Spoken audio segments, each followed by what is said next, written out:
Hi guys, it's Melo here. Magandang araw po sa ating lahat. Ngayon po pala ay maglilibot ulit tayo dito sa Jardín Nueva Vizcaya. At pupunta daw po tayo sa isang lugar na kung saan marami daw pong pogi saka magaganda. Uy, sana all. Biro lang po guys, so pupuntahan daw po natin dito sa Barangay Butao, Jardín Nueva Vizcaya, yung kanilang ipinagmamalaking mini waterfalls. Uy guys, waterfalls ulit, magiging sirena ulit tayo ngayon. Pero alam nyo ba guys, na bago tayo maging sirena ay magiging sunggo muna tayo ngayon.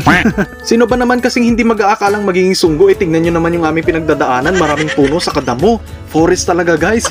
Pero syempre guys, biro lang po. At habang naglalakad nga po pala kami guys, ay syempre pakyut tayo dito sa Gedli. Yoo, sana all. At ayun guys, sinanghali na nga rin po pala kami ng pagpunta. Naku guys, sobrang init, grabe. Yung init niya guys, parang yung pagmamahal niya. Ay, hehe, pasintabi po sa mga hindi ginusto. So yan guys, talaga nga namang madamo, kaya buti na lang nagpantalon po ako. So yan guys, ewan ko dito kay Invictus kung bakit siya naka-shorts. Iniwan niya yung kanyang jogging pants sa tricycle. Naku, ang tatalim pa man din ng mga damo dito, buti na lang hindi po siya nasugat. At ayan guys, habang naglalakad nga po pala kami ay tinitignan ko tong mga kawayan kung mayroon bang labong. Masarap kasing i-adobo yan, sayang wala. So guys, itong daanan nga po pala namin ay hindi ko alam, baka papunta po ito sa Encantadia kasi tignan nyo nga naman. Liblib po talaga dito guys. Kailangan lang natin guys mag-ingat-ingat kasi baka iuwi tayo ng mga diwata dito.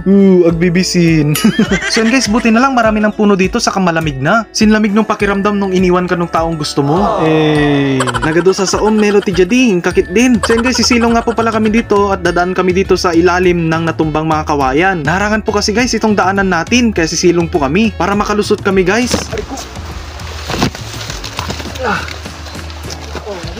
Parang Boy Scout lang ha. Yan. So yun guys, pagkalampas na nga rin po pala namin ay nagpatuloy na rin po kami sa aming lakad. Pahirapan din talaga guys, grabe. So yun po guys, may pasulong nga po pala dito kaya doble ingat po kami kasi baka madulas po kami. Naku guys, delikado na, baka dediretso po kami pababa. Baka di pa kami nakaabot guys sa waterfalls ay nakaligo na kami. So guys, ito na nga po pala yung waterfalls. Guys, hindi waterfalls kundi waterfalls. So guys, pagkalampas na nga po pala namin doon sa waterfalls ay andito na po kami sa water true. Syempre, water true kasi ito na nga talaga yung water true. I mean, waterfalls. Ito na kasi yung legit guys sa waterfalls, kaya water true na. At ito nga guys, bababa pa po kami para makita namin yung water true. Tsaka rin pala guys, shout out po kay Kuya Melchor na sumama sa amin at nagsilbing tour guide po namin sa araw na to. Si Kuya Melchor nga po pala guys ay kapatid ni Kuya Dave's handiwork. Kung wala si Kuya Melchor dito guys ay talaga namang hindi namin matatagpuan itong water true na to. Kaya thank you po Kuya Melchor. At nakarating na nga po pala tayo guys, tignan nyo po.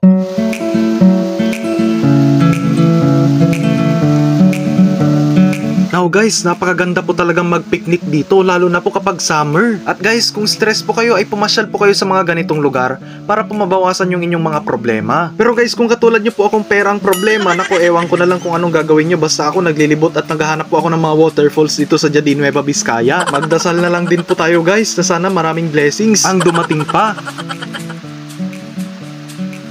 At guys, ulitin ko lang po ay ito po ay matatagpuan sa Barangay Butao, Jardín Nueva Vizcaya. Ang isa pa pong maganda dito guys ay hindi po talaga madulas yung kanyang bato kahit na nadadaluyan ng tubig. Rough po yung bato guys kaya hindi po tayo nadudulas.